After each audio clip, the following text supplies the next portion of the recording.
What's up mga kasur? So dito naman tayo sa Arienta. So itong gagawin natin. Ito ayusin natin yan.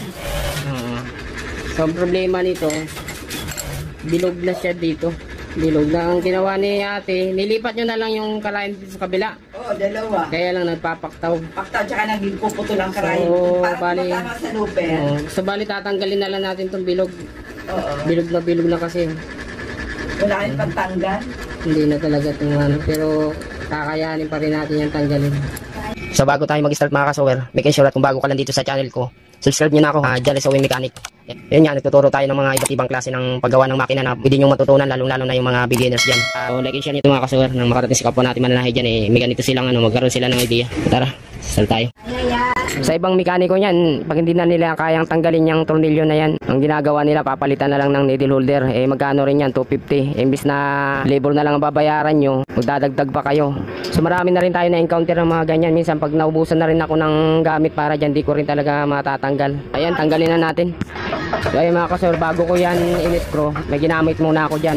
Yun nga, sinabi ko sa inyo, kailangan talaga ng magandang gamit dyan. Kung wala kayong gamit dyan, di nyo kayang tanggalin yan. Kaya kung on-call mekaniko, kailangan mo talaga mag-provide ng mga gamit para dyan. So ayan, natanggal na natin. So ganun lang. Okay. So papalitan na natin siya ng ano. May allen wrench kayo dyan? So ito mga kasor, talaga mahirap din talaga tanggalin ito. Kasi bilog na siya eh. Pero kung may mga gamit kayo, talagang kaya pang tanggalin yan. Pero kung wala talaga kayong gamit, hindi talaga maano yan, matatanggal. Papalit na lang kayo nito. Ang mahal pa naman ito, nasa 250 rin itong ano na to, needle holder na yan. Ayan, lagyan na natin ng panibago.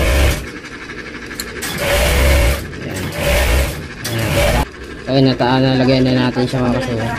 Bali, tatiming na rin natin to para sa tatluhan na karayon para pag naputulan siya dito, pwede natin ilagay dyan. Paktaw siya. Yun na yung isa natin. Yung timing nyo siya mga kasoro. Masyadong advance. Pagdating dito, advance siya. Hindi na siya ito ay ang layo. Ang layo ng butas. Butas ng karayon sa baba. Ito naman yung butas ng loper. Hindi siya ito ay. Ma-adjust natin yan siya. Iwagan natin to. Yung baba natin ng bahagya ito. Titingnan natin kung kakayanin pa dito sa adjust. Kung hindi yan hindi kakayanin dito talaga sa taas. Adjust ng timing belt. Tara. Much later. Pinaklas natin siya mga kasuwar dito. Kaya ay tumino. Ngayon napapaktaw talaga. Nakitaan talaga natin na malayo yung ano niya. Pagka-timing niya, kaya konting adjust lang natin po sa timing belt. So ito yung bali in-adjust na natin siya mga kasuwar. Ito yung timing natin.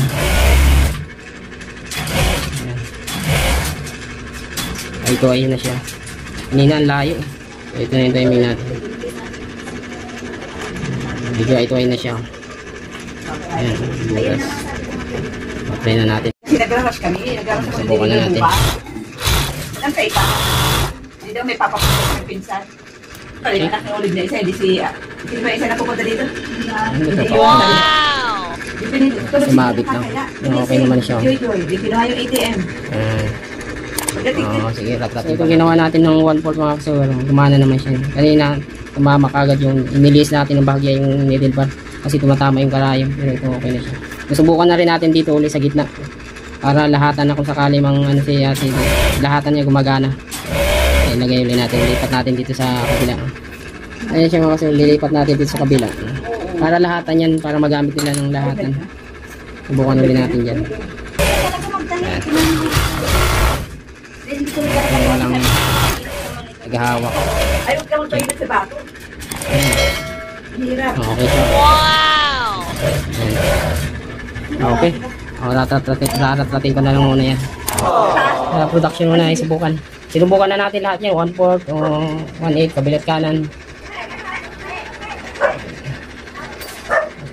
Ay, i-adjust ko pala ito. Okay na.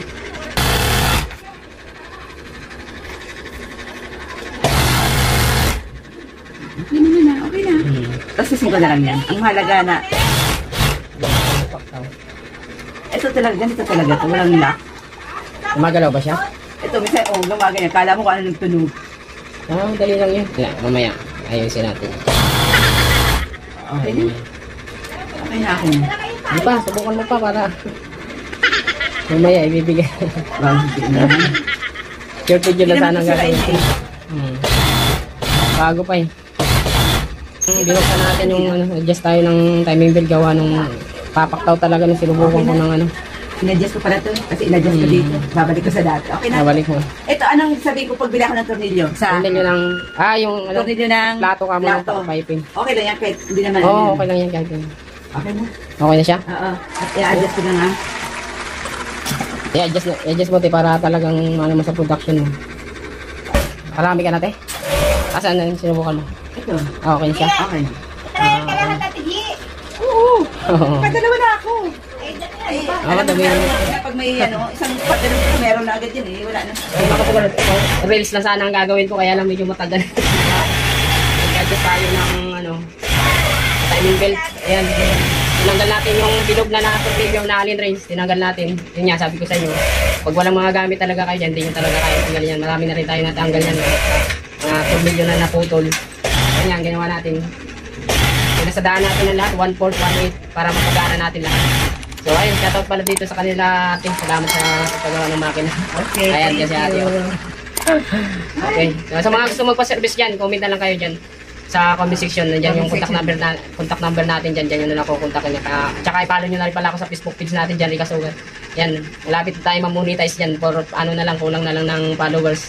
Na-reach na natin yung 60,000 minutes. Wow! So, ayun. Tsaka kung gusto nyo magpa-service, may mga video tayo dyan na sa screen yung contact number ko. Dyan yun na lang ako kontakin. So, ayun. Hanggang dito na lang. Salamat ulit. Kick.